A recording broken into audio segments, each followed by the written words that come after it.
MVP number 5, and we win. Michael Vick joining us this morning.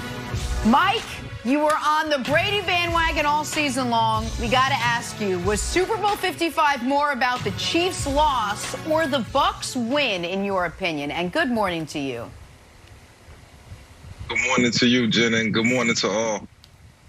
Look, this was more about the Tampa Bay Buccaneers in totality, the entire team in all 3 phases: offense, defense, even special teams. Ryan Suckup got in there a couple times and banged out a couple extra points and field goals.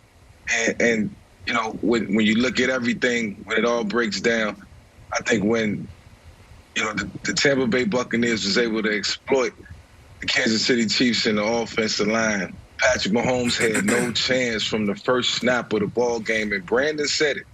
Brandon said it, and I underestimated it. I even said Todd Bowles and his defense and the scheme. I said I'd take speed over scheme any day, meaning misdirection, right? Meaning screens, meaning putting the ball in the hands of Tyreek Hill. I'm gonna keep it 100 today. That's all I seen. I got to be real. Thank you. But you know that wasn't the case. You know, the case was, you know, they came in, they took advantage of everything that was put in front of them. You see the push by Dominic Sue, you know, and they played some good football. And the Bucs team, they was hot. They came in. You know, it was about Brady getting his 7th. It was about Bruce Arians getting his first, and the rest of those guys who didn't have a chance to win one in their career and finally got to this point, getting there and getting it done. So, man, it was more about the Bucs in all 3 phases.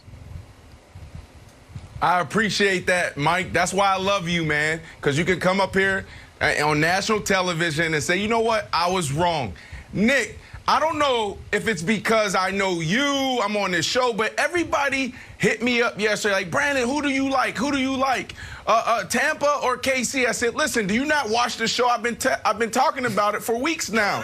Everybody's asking me, you know, who should I pick, because I want to bet $20 here. I'm betting my aunt $40 on who's going to win. Is it going to be the Bucs, or is it going to be, actually took all those bets. The Chiefs? I was on the other side of all those you bets. took all those? They all bet with me. It wasn't your well, aunt, it was everybody Nick. hit me up, and I said, right. And I said, guys, it's simple. It's going to come down to Tom Brady playing clean. And if Tom Brady plays clean and he doesn't throw a pick, and that front 4 gets to Mahomes, it's lights out. And that's exactly what happened. Now, obviously, there's 4 quarters. There's so many other moments in the game. There's so many other situations that we can talk about. But that's what the game came down to.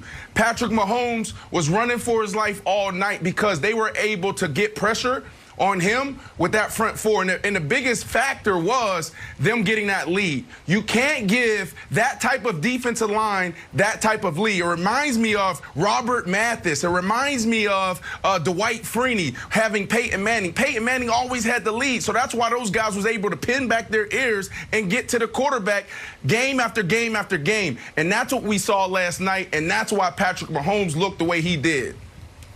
Well, and I'll go a step further. Listen, I think this is about the Bucs, and we've spent a lot of time this morning talking about Todd Bowles and the brilliant defensive performance and the fact that the Tampa was able to rush for and constantly get pressure, play after play after play.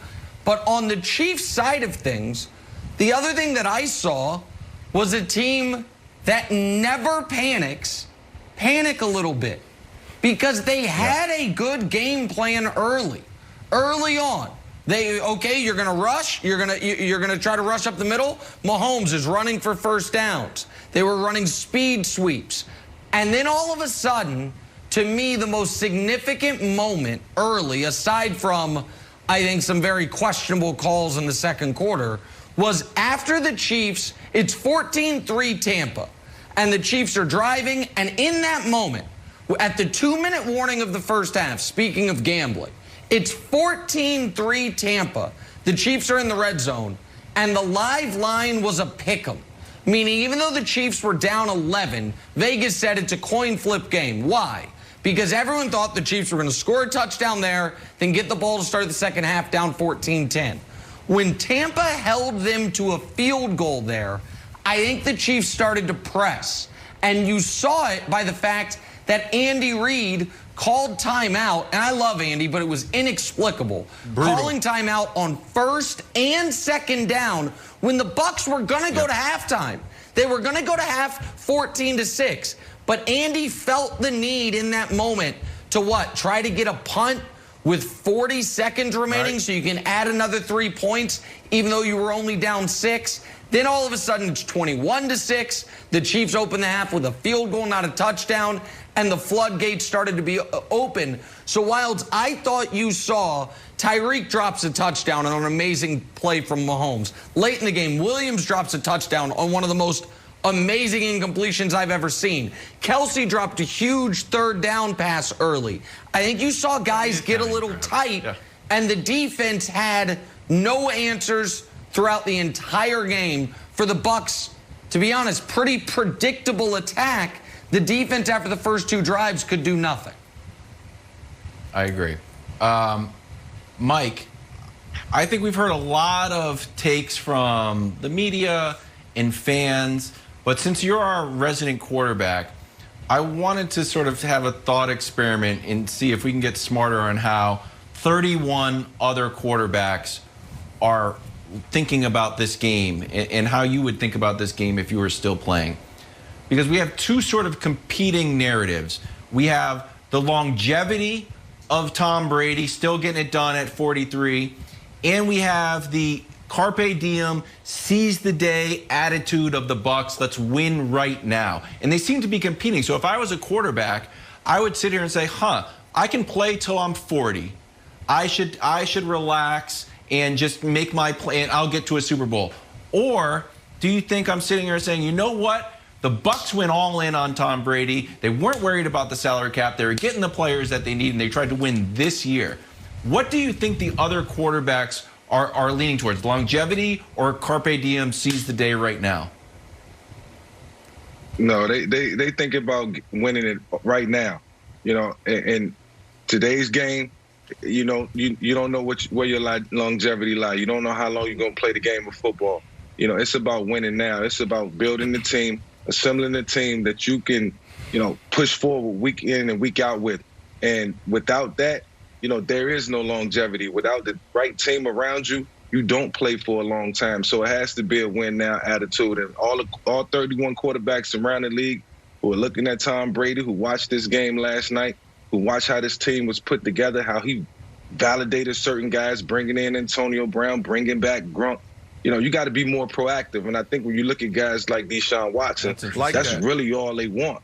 You know, so, you know, it's time for the administration to take a good look at, you know, what the players really want and what they're trying to stress and what they believe in and take it into consideration. And then you look at a team like the Tampa Bay Buccaneers, who just won a Super Bowl and probably going to win multiple because they got the right guy, the right leader, and they believed in his word. Great question, Wilds, and great answer, Mike. I mean, think about these names. Russell Wilson, Drew Brees, Peyton Manning, hell, Aaron Rodgers, the MVP this year. Look how tough it's been for them to get back to the Super Bowl. So when you think about it, you got to go right now. And to your point, Mike, you know, the Deshaun Watsons of the world, even the Russell Wilsons of the world, they got to be looking at ownership. They got to be looking at their head coach. They got to be looking at their general manager saying, we got to do this now. Because it's hard to win a game in the league, let alone a Super Bowl. So what can we do today to ensure that we are going to be in position to succeed?